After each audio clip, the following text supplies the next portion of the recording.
Second year class. आज हम पढ़ेंगे बायोलॉजी का topic divisions of the PNS, यानी जो लास्ट लेक्चर में पेरिफेरल नर्वस सिस्टम देखा था ना, आज हमने उसकी डिवीजन्स यानी उसकी क्लासिफिकेशन देखनी है। एक बात पीएनएस के बारे में है कि आपने पढ़ा था कि इसमें दो चीज़ें होती हैं, एक बेटे नर्व्स और दूसरा गैंग्लिया। ठीक है, तो ये दोनों चीज़ें मिलके क्या बनाता है हमारा पेरिफेरल नर्वस सिस्टम। जी तो बेटा जी, होना तो पेरिफेरल नर्वस सिस्टम में दो ही चीज़ों ने है ना, नर्व्स ने और गैंग्लिया ने, नर्व्स ने और गैंग्लिया ने। लेकिन बेटे ये जो दोनों चीज़ें हैं ये आफ्टर ऑल खुद किससे बनी हैं? जाहिर है ये दो तरह के न्यूरॉन से बनी हैं। एक सेंसरी न्यूरॉन होता है और एक मोटर न्यूरॉन होता है। क्योंकि आपने पढ़ा था जो थर्ड न्यूरॉन की टाइप है ना, इंटर न्यूरॉन, वो ब्रेन और स्पाइनल कॉर्ड की स्ट्रक्चर बनाता है, वो पेरिफेरल नर्वस सिस्टम में नर्व्स और गैंग्लिया में नहीं होता। बहरहाल नर्व्स भी आपने दो तरह की पढ़ी है, तीन तरह की सॉरी। सेंसरी नर्व्स जिसमें सेंसरी न्यूरॉन के एक्सोन होंगे, मोटर नर्व जिसमें मोटर न्यूरॉन के एक्सोन होंगे, और मिक्स्ड नर्व जिसमें दोनों न्यूरॉन के एक्सोन होंगे। बहरहाल अब इससे आगे हमने डिवीजन्स देखनी हैं। तो बेटे ये जो हमारा पीएनएस है ना, पेरिफेरल नर्वस सिस्टम, इससे आगे दो पाथवे यानी दो रास्ते बनते हैं। एक पाथवे का नाम होता है सेंसरी पाथवे, सेंसरी पाथवे, और जो दूसरा रास्ता पाथवे होता है ना, that is known as the motor pathway. तो हमारे पीएनएस यानी पेरिफेरल नर्वस सिस्टम में दो पाथवे होते हैं, सेंसरी एंड द मोटर। तो बेटे पहले अगर हम सेंसरी पाथवे को देखें तो है तो ये पीएनएस का पाथवे ना, तो इसमें क्या होंगी, नर्व्स होंगी, क्योंकि पीएनएस में नर्व्स होती हैं। लेकिन कौन सी नर्व्स? सेंसरी नर्व, और सेंसरी नर्व में बेसिकली सेंसरी न्यूरॉन के एक्सोन होते हैं। तो सेंसरी न्यूरॉन से सेंसरी जो नर्व बनेगी, सेंसरी जो नर्व बनेगी, उस सेंसरी नर्व से बनता है सेंसरी पाथवे। और ये पाथवे का काम क्या होता है बेटे? जो बॉडी के पार्ट है ना, रिसेप्टर्स, रिसेप्टर्स जो होते हैं ना, वो सेंस ऑर्गन्स होते हैं, जैसा कि आइज़, एयर, जो ईयर्स होते हैं, सॉरी स्किन जो है, ये सारे क्या हैं, रिसेप्टर्स हैं। यहाँ से मैसेज उठा के सेंस, ये हिस्से सेंस करते हैं ना मैसेज को, तो यहाँ से मैसेज लेके जाना है किधर को? ब्रेन और स्पाइनल कॉर्ड यानी सीएनएस की तरफ। तो बहरहाल जो सेंसरी पाथवे है उसमें जो नर्व्स होंगी, क्योंकि है तो पेरिफेरल नर्वस सिस्टम ना, तो उसमें जो नर्व्स होंगी वो सेंसरी नर्व्स होंगी। सेंसरी नर्व या सेंसरी न्यूरॉन्स कह लें, क्योंकि नर्व्स भी आफ्टर ऑल न्यूरॉन से बनती हैं।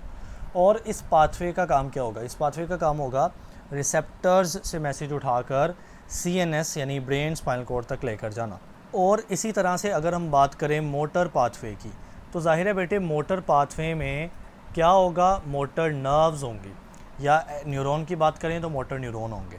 तो इसमें मोटर न्यूरॉन्स होती हैं, ठीक है, और उन मोटर न्यूरॉन से आगे मोटर नर्व्स बनती हैं, मोटर नर्व्स बनती हैं। और मोटर पाथवे करता क्या है? ये उसी सीएनएस यानी ब्रेन स्पाइनल कॉर्ड से मैसेज उठाएगा और इफ़ेक्टर तक लेकर जाएगा। एंड आपको याद होने चाहिए इफ़ेक्टर की मिसाल क्या होती है बेटे? मसल और ग्लैंड। दो एग्जांपल होती हैं इफ़ेक्टर की, एक होता है मसल और एक होते हैं ग्लैंड। ये दोनों हमारे क्या होते हैं? इफ़ेक्टर्स होते हैं।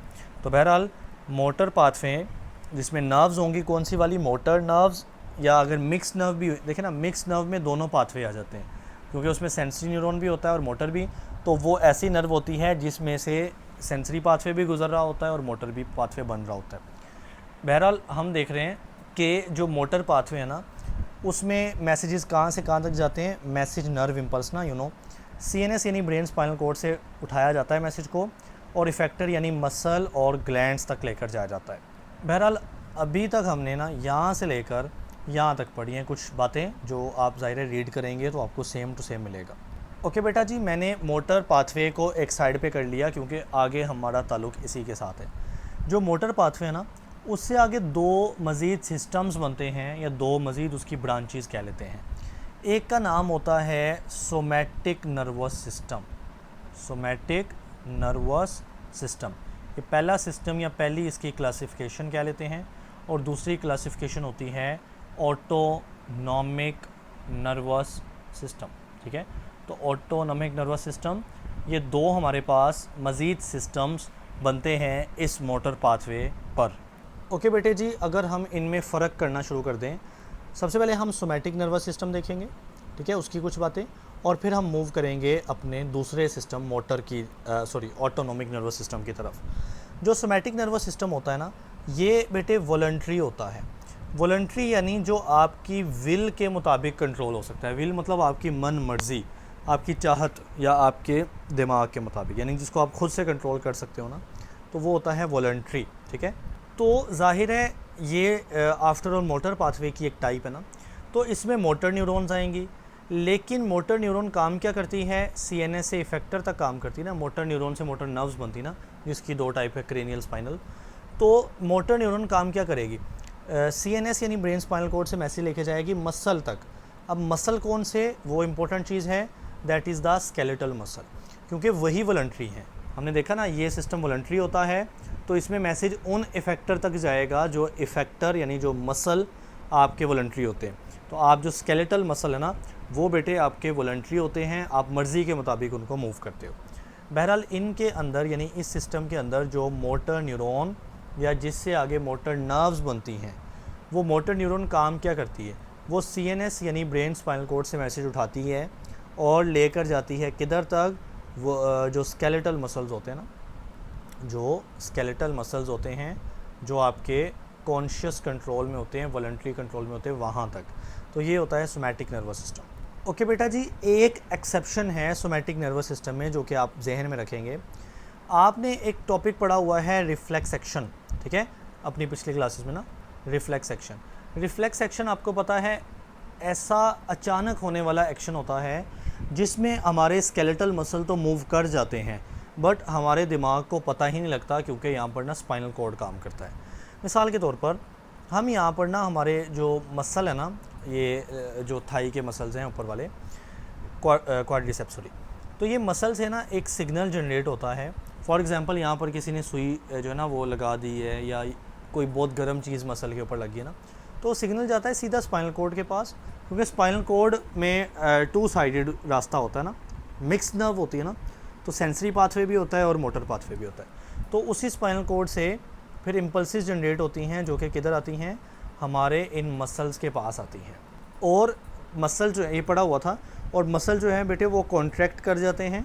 तो अब देखिए यहाँ भी तो स्केलेटल मसल जो हैं वो काम कर रहे हैं, लेकिन स्केलेटल मसल जो है वो आपकी मर्ज़ी के मुताबिक नहीं काम कर रहे, वो खुद ब खुद काम करी जा रहे हैं, क्योंकि ये एक स्पेसिफिक एक्शन है, रिफ्लेक्स एक्शन। सो बेटे यही बात उसने लिखी है कि नॉर्मली जो सोमैटिक नर्वस सिस्टम होता है वो वॉलंटरी होता है इन ऑल द केसेस, क्योंकि इसमें जो मैसेज है ना वो हमारे सीएनएस से स्केलेटल मसल तक जाता है, और स्केलेटल मसल ऐसे इफेक्टर्स होते हैं जो आपके कंट्रोल में होते हैं। लेकिन एक्सेप्शन ये है कि जो रिफ्लेक्स एक्शन होता है ना, वो भी बेसिकली रिफ्लेक्स एक्शन जो स्पाइनल कॉर्ड करवाता है, तो इसमें भी बेटा मैसेज जाता है स्केलेटल मसल के पास, बट ये एक्सेप्शनली क्या हो जाता है, इनवॉलंटरी हो जाता है, क्योंकि यहाँ पर स्केलेटल मसल खुद ब खुद मूव कर जाते हैं, हमें बाद में पता लगता है। सही है, तो हमारा हाथ, हमारा पाँव या हमारी टांग खुद ब खुद हरकत कर जाती है, बाद में हमें पता चलता है कि कोई सुई चुभी है या कोई गर्म चीज़ लगी हुई है। ओके बेटे, तो ये सारी चीज़ें आपको इस हेडिंग में मिलेंगी सोमैटिक नर्वस सिस्टम में। अब हम पढ़ते हैं ऑटोनॉमिक नर्वस सिस्टम को। ओके बेटे, तो अब हम सोमैटिक के साथ साथ ऑटोनॉमिक के पॉइंट लिखते जाते हैं जो कि अक्सर ऑपोजिट होते हैं। ऑटोनॉमिक नर्वस सिस्टम आपके इनवॉलंटरी कंट्रोल में होता है, यानी आप इसको अपनी मन मर्ज़ी, अपनी विल के मुताबिक कंट्रोल नहीं करते, ये खुद ब खुद कंट्रोल हो जाता है। अब जाहिर है ये जो ऑटोनॉमिक नर्वस सिस्टम है ये भी मोटर पाथवे की ही आगे एक ब्रांच है ना, तो इसमें भी क्या होंगे, मोटर न्यूरॉन या मोटर नर्व्स होंगे।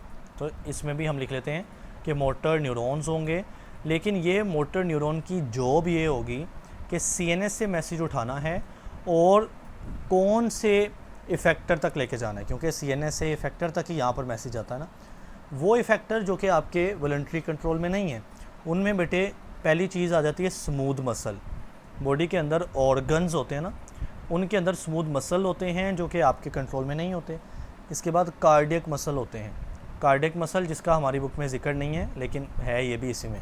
तो कार्डियक मसल जो कि दिल के मसल होते हैं बेटे, ज़ाहिर है वो भी आपके मर्ज़ी के मुताबिक कंट्रोल नहीं होते, वो खुद ब खुद होते हैं। इसके अलावा जो ग्लैंड्स होते हैं, जिनमें बेस्ट एग्जांपल है स्वेट ग्लैंड्स की, ठीक है, स्वेट ग्लैंड, पसीना आता है मर्ज़ी के मुताबिक नहीं आता। सलाइवरी ग्लैंड, थूक का आना मर्ज़ी के मुताबिक नहीं होता।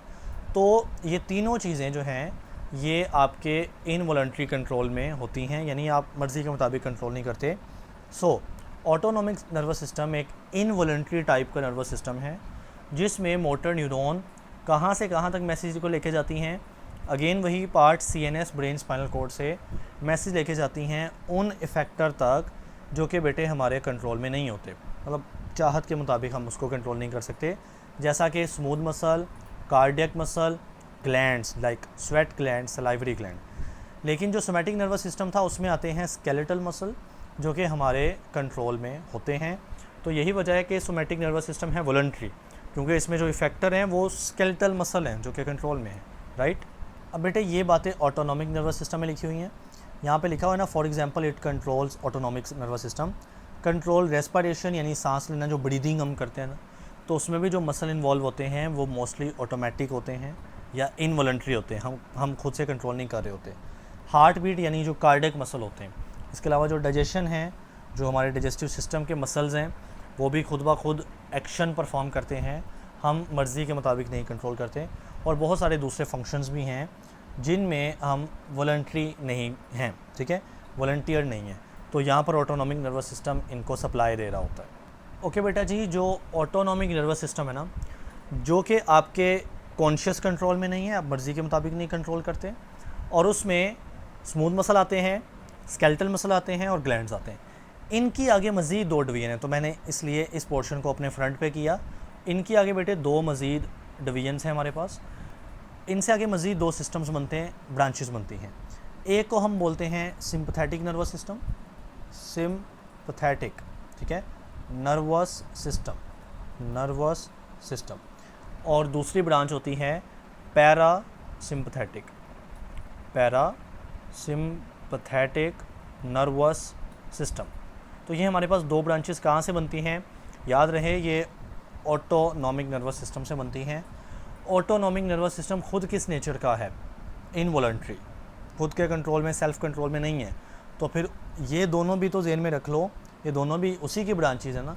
तो ये दोनों सिस्टम्स भी सिंपथेटिक और पैरासिम्पथेटिक, ये खुद भी क्या होंगे, इनवॉलंटरी, लेकिन इनमें कुछ तो फ़र्क होगा। ओके बेटा, जो आपका सिंपथेटिक नर्वस सिस्टम होता है ना, वो बॉडी को कंट्रोल करता है एमरजेंसी सिचुएशन में, या बॉडी को तैयार करता है एमरजेंसी सिचुएशन के अंदर, ठीक है। एमरजेंसी सिचुएशन जो सडन होती है, जैसा कि फ़ाइट एक केस हो गया, लड़ाई हो गया, या बहुत ज़्यादा खौफ किसी चीज़ का हो, स्ट्रेस हो, प्रेशर हो आपके ऊपर, एग्ज़ाम्स का भी पॉसिबल है, ठीक है।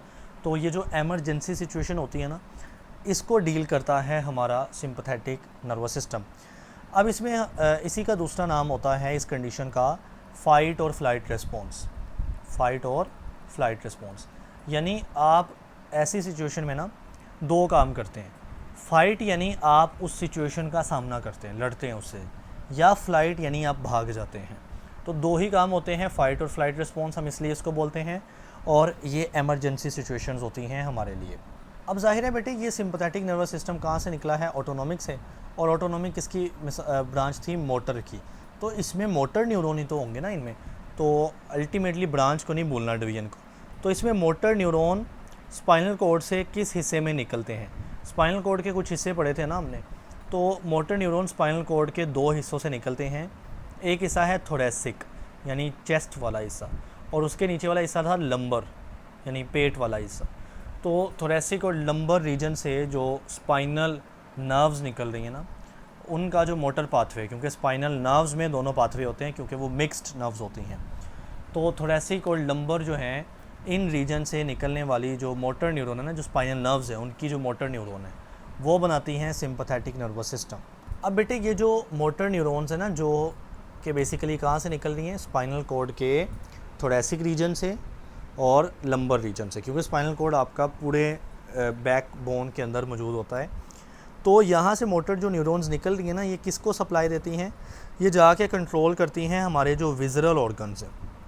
विज़रल ऑर्गन्स बेसिकली बॉडी के सॉफ्ट ऑर्गन्स होते हैं जो कि कैविटी के अंदर होते हैं, जैसा कि चेस्ट कैविटी के अंदर जो ऑर्गन्स हैं, जो पेट की कैविटी है ना, एब्डोमिनल कैविटी, उसके अंदर जो ऑर्गन्स हैं वो विज़रल ऑर्गन्स हैं, और उसके अलावा जो ग्लैंड्स हैं, ठीक है, तो इनको सप्लाई देनी है ये मोटर न्यूरॉन ने, जो कि थोरेसिक और लंबर स्पाइनल कॉर्ड से निकल रही हैं, और ये हिस्से उसके रिज़ल्ट में क्या करेंगे, बॉडी को एमरजेंसी सिचुएशन या फ़ाइट और फ्लाइट के लिए प्रिपेयर करेंगे। अब बेटे मिसाल के तौर पर हम कुछ केसेस देखते हैं, कुछ एग्जांपल्स देखते हैं कि जिसमें जो फ़ाइट और फ्लाइट रिस्पॉन्स या एमरजेंसी सिचुएशन होती है ना, तो हमारे ये ऑर्गन या ग्लैंड या बॉडी में क्या चेंज आती है। तो पहला चेंज आपको पता है कि ऐसी सिचुएशन में हमारी हार्ट बीट बढ़ जाती है, हार्ट बीट इंक्रीज़ हो जाती है, दिल ज़ोरों से धड़कना शुरू हो जाता है। इसके अलावा हमारी जो ब्लड का ग्लूकोज़ लेवल है ना बच्चे, वो भी बढ़ जाता है। इसकी रीज़न हम आगे एक टेबल आएगा उसमें देखेंगे। बहरहाल ब्लड ग्लूकोज़ लेवल भी ऐसी सिचुएशन में ऊपर जाएगा। वजह ये होती है कि हमारे जो मसल्स होते हैं ना, वो काफ़ी ज़्यादा हरकत में होते हैं, हम हाथ पाँव चला रहे होते हैं, ऐसा भी होता है, और उनको ज़्यादा एनर्जी चाहिए होती है। तो फिर हमारी बॉडी क्या करती है, ब्लड के अंदर ग्लूकोज़ लेवल को ऑटोमेटिकली अप कर देती है, बढ़ा देती है। इसके अलावा आपने देखा होगा कि ऐसी सिचुएशन में ना आप ज़ोरों से सांस लेते हो, लंबे लंबे सांस, गहरे गहरे सांस। तो इसके लिए आपके जो ब्रोंकियोल्स होते हैं, ब्रोंकियोल्स याद है ना, जो आपका ट्रैकिया है ना, ट्रैकिया मतलब जो सांस की नाली है, वो आगे डिवाइड करता है तो ब्रोंकाई बनते हैं। ब्रोंकाई हमारे लंग्स, फेफड़ों के अंदर जाते हैं तो ब्रोंकियोल्स बनते हैं। और ब्रोंकियोल सांस की छोटी नालियाँ होती हैं, ठीक है, ये डायलेट कर जाती हैं, यानी थोड़ी खुल जाती हैं, ताकि ज़्यादा से ज़्यादा हवा अंदर और बाहर जा सके और हम तेज़ तेज़ सांस ले सकें। और बेटा एक और चेंज जो हम ऐसी सिचुएशन में ऑब्ज़र्व करते हैं कि हमारा जो ब्लड सप्लाई है ना बॉडी की, वो हार्ट की तरफ, दिल की तरफ और मसल्स की तरफ बढ़ जाती है।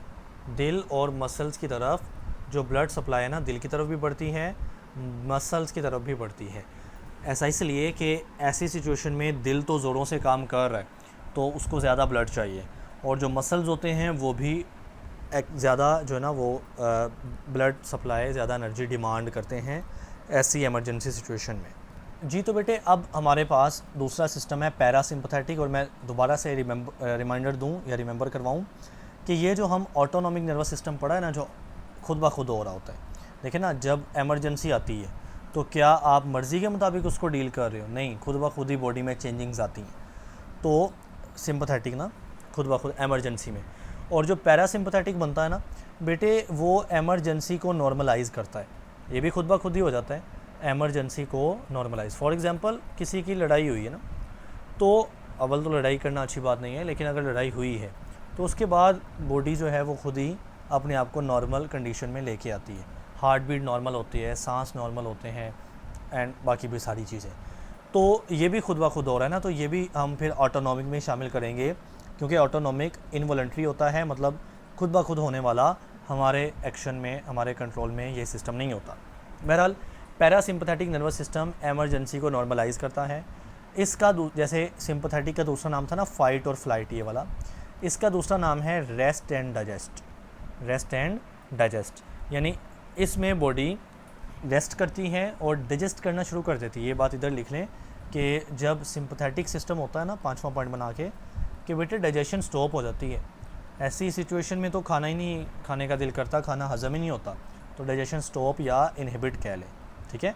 लेकिन जो दूसरी कंडीशन है जिसको हम बोल रहे हैं पैरासिम्पथेटिक, इसमें बेटे रेस्ट एंड डाइजेस्ट की हालत होती है, यानी डाइजेस्टिव सिस्टम हरकत में आता है और वो अपना काम नॉर्मल तरीके से करना शुरू कर देता है। अब जाहिर है ये जो पैरासिम्पथेटिक है, जैसे सिंपथेटिक में मोटर न्यूरॉन थी, तो ये भी आप जब ऊपर देखेंगे ना, तो इसमें भी बेटे मोटर पाथवे की ही ब्रांचेस हम पढ़ रहे हैं, तो इसमें भी मोटर न्यूरॉन्स ही होंगे, ठीक है। लेकिन वो मोटर न्यूरॉन या मोटर नर्व्स कहाँ से निकल रही हैं बेटे? वो दो हिस्सों से निकल रही हैं। एक ब्रेन से, क्योंकि हमने देखा था ना लास्ट लेक्चर में कि क्रेनियल नर्व्स यानी ब्रेन से निकलने वाली नर्व्स कुछ मोटर होती हैं, ठीक है। और दूसरा जो स्पाइनल कॉर्ड का सैक्रल रीजन है ना, तो जो स्पाइनल कॉर्ड का सैक्रल रीजन है, यानी sacral region of spinal cord, तो वहाँ से भी जो मोटर नर्व्स निकल रही हैं वो बेसिकली पैरासिम्पथेटिक नर्वस सिस्टम बनाती हैं, यानी रेस्ट एंड डाइजेस्ट का सिस्टम या इमरजेंसी को नॉर्मल करने वाला सिस्टम। तो ये बात आपने याद रखनी है कि जो न्यूरॉन है, मोटर न्यूरॉन, वो सिंपथेटिक में कहाँ से निकलती हैं? थोरेसिक और लंबर स्पाइनल कॉर्ड के। मैं यहाँ पे मेंशन कर देता हूँ, थोरेसिक और लंबर रीजन किसके? स्पाइनल कॉर्ड के। और यहाँ पे जो रेस्ट और डाइजेस्ट का सिस्टम है उसमें जो मोटर न्यूरॉन्स हैं वो ब्रेन से निकल रही हैं और स्पाइनल कॉर्ड के सैक्रल रीजन से निकल रही हैं। और बेटे एक बात जो इंपॉर्टेंट एमसीक्यूज़ है पैरासिम्पथेटिक में, कहता है many of these motor neuron, ये जो मोटर न्यूरॉन है ना जो ब्रेन से सैक्रल रीजन से निकल रही है ना स्पाइनल कॉर्ड के, उनमें से ज़्यादातर जो मोटर न्यूरॉन है ना वो वेगस नर्व की हैं। ठीक है, वेगस जो 10वीं क्रेनियल नर्व होती है, आप टेबल पे जाएं तो आपको मिलेगा 10वीं क्रेनियल नर्व का नाम हमने वेगस नर्व रखा था। तो वहाँ वाली जो वो जो नर्व है ना उसकी मोटर न्यूरॉन होती हैं ज़्यादातर, जो कि बेसिकली पैरासिम्पथेटिक बनाती हैं। अब ये जो सिस्टम है इसमें ये जो काम है सारे के सारे वो सिंपथेटिक के ऑपोजिट होंगे मोस्टली, जो बॉडी को नॉर्मल करते हैं, और ये हम सारा इस टेबल में अभी देख लेते हैं। ओके बेटा जी, टेबल पे फोकस कीजिएगा। हमने देखना है जो ऑटोनॉमिक नर्वस सिस्टम है ना, यानी उसके दो पार्ट्स हैं ना, सिंपथेटिक नर्वस सिस्टम और पैरासिम्पथेटिक नर्वस सिस्टम, इन दोनों के क्या इफ़ेक्ट्स हैं हमारे बॉडी पार्ट के ऊपर। और एक लास्ट बार रिमाइंडर दूँ मैं, जो सिंपथेटिक नर्वस सिस्टम है वो इमरजेंसी का सिस्टम है, फाइट और फ्लाइट। जो पैरासिम्पथेटिक नर्वस सिस्टम है वो इमरजेंसी के बाद का सिस्टम है, normal system, rest and digest. तो हम देखते हैं कि इन दोनों कंडीशंस के अंदर, दोनों सिस्टम्स के अंदर हमारी बॉडी में क्या क्या चेंजिंग्स आते हैं। सबसे पहले जो हमारी आई का प्यूपिल है, आप सिंपल कह लें जो आई का साइज़ है, वो बेटे सिंपथेटिक में डायलेट होता है। जब आप गुस्से में होते हैं, सिंपथेटिक इमरजेंसी में होते हैं ना, तो आपकी आंखें ज़्यादा खुल जाती हैं। लेकिन जब आप पैरासिम्पथेटिक यानी इमरजेंसी जा चुकी हो तो प्यूपिल यानी आइज़ का जो साइज़ है वो कॉन्स्ट्रिक्ट हो जाता है, आइज़ नॉर्मल तंग हो जाती हैं, यानी उतनी खुली बड़ी बड़ी नहीं रहती। बहरहाल पॉइंट नंबर 2 पे मूव करते हैं। सलाइवरी ग्लैंड, सलाइवरी ग्लैंड थूक पैदा करते हैं ना, सलाइवा। तो सिंपथेटिक नर्वस सिस्टम यानी इमरजेंसी में बेटे डिक्रीज सिक्रीशन होती है। इमरजेंसी में बेसिकली आपको जो थूक होता है ना वो कम आता है और गाढ़ा होता है, ठीक है ना, थिक होता है। लेकिन जो पैरासिम्पथेटिक जब नॉर्मल होता है सारा कुछ, तो सलाइवरी ग्लैंड यानी सलाइवा की प्रोडक्शन इंक्रीज़ हो जाती है, यानी ज़्यादा थूक आता है और पतला यानी वाटरी पानी वाला होता है। उसके बाद गैस्ट्रिक ग्लैंड्स है। गैस्ट्रिक ग्लैंड जो हमारे स्टमक के अंदर होते हैं, जो कि बेसिकली गैस्ट्रिक जूस पैदा करते हैं, ग्लैंड्स है ना दे भी। तो गैस्ट्रिक ग्लैंड सिंपथेटिक में इनहिबिशन ऑफ सिक्रीशन, यानी इमरजेंसी में ये ग्लैंड अपनी सिक्रीशन नहीं पैदा करते, इसी वजह से इमरजेंसी में हमारा खाना हज़म होना बंद हो जाता है, क्योंकि इन ग्लैंड्स ने ही जो गैस्ट्रिक जूस पैदा करना है उससे हमारा डाइजेशन होनी है। जबकि जो पैरासिम्पथेटिक है ना उसमें बेटे ये गैस्ट्रिक ग्लैंड्स स्टिमुलेट करते हैं अपनी सिक्रीशन को, यानी ग्लैंड्स एक्टिवेट होते हैं, इन ग्लैंड्स की सिक्रीशन पैदा होती है और फिर जो डाइजेशन है वो भी शुरू हो जाती है नॉर्मल तरीके से। लिवर की बात करते हैं। सिंपथेटिक यानी जो इमरजेंसी सिचुएशन है ना, इसमें बेटे लिवर में आपको पता है ना, आपने पढ़ा होगा, लिवर में ग्लाइकोजन स्टोर होता है। तो सिंपथेटिक इमरजेंसी में वो ग्लाइकोजन टूट जाता है और ग्लूकोज बन जाता है जो ब्लड में आ जाता है। तो स्टिमुलेशन ऑफ ग्लूकोज सिक्रीशन, और वो ग्लूकोज ब्लड में आ जाता है। और इसकी वजह मैंने आपको बता दी है कि ऐसी इमरजेंसी सिचुएशन में ना बॉडी को, मसल्स को ज़्यादा एनर्जी चाहिए, तो ग्लूकोज इसलिए लिवर निकाल देता है। कैसे निकालता है? अपने अंदर ग्लाइकोजन को तोड़कर ग्लूकोज बना देता है और वो ग्लूकोज आ जाता है ब्लड के अंदर। जबकि जो पैरासिम्पथेटिक है उसमें ऐसा नहीं होता, तो ग्लूकोज सिक्रीशन इनहिबिट रहती है, यानी लिवर के अंदर ही रहता है ग्लाइकोजन, वो ब्लड में ग्लूकोज की शक्ल में नहीं आता पैरासिम्पथेटिक में। डाइजेस्टिव ट्रैक, वही बात कि सिंपथेटिक इमरजेंसी में आपके जो डाइजेस्टिव ट्रैक है ना उसकी डिक्रीज़ हो जाती है मोटिलिटी। मोटिलिटी कहते हैं हरकत। तो आपका डाइजेस्टिव सिस्टम स्लो डाउन हो जाता है, मोटिलिटी कम हो जाती है और वो डाइजेशन को रोक देता है। जबकि पैरासिम्पथेटिक में उसकी मोटिलिटी यानी हरकत ज़्यादा रहती है, जिसकी वजह से खाना अच्छे से हज़म हो जाता है। यूरिनरी ब्लैडर, यूरिनरी ब्लैडर जहाँ पे हमारा यूरिन स्टोर होगा।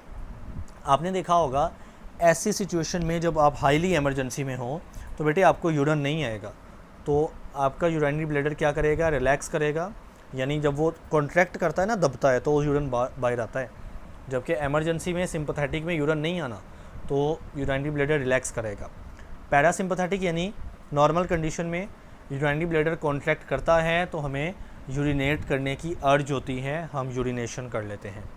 हार्ट मसल की बात करें तो सिंपथेटिक नर्वस सिस्टम यानी इमरजेंसी में जाहिर है हार्ट मसल की इंक्रीज्ड रेट यानी तेज़ तेज़ स्पीड बढ़ जाती है, स्ट्रेंथ ताकत बढ़ जाती है क्योंकि उसको ज़्यादा एनर्जी दी जा रही है, ग्लूकोज ज़्यादा निकाला गया है, ब्लड सप्लाई दिल को ज़्यादा मिल जाती है ना, तो इस वजह से हार्ट मसल की स्ट्रेंथ भी बढ़ जाती है और रेट यानी स्पीड भी बढ़ जाता है। जबकि जो पैरासिम्पथेटिक है तो हार्ट दोबारा से डिक्रीज रेट, उसकी स्पीड कम हो जाती है and it comes back to the normal. Okay, now we have bronchial. Bronchial मैं बता चुका हूँ, छोटी सांस की नालियाँ कह लें इसको। सिंपथेटिक सिस्टम के अंदर यानी एमरजेंसी में ये डायलेट हो जाती हैं, खुल जाती हैं ताकि हम ज़्यादा से ज़्यादा सांस ले सकें। जबकि पैरासिम्पथेटिक नॉर्मल हालत में ये कॉन्स्ट्रिक्ट तंग हो जाती हैं और सांस लेना भी नॉर्मल ही रहता है।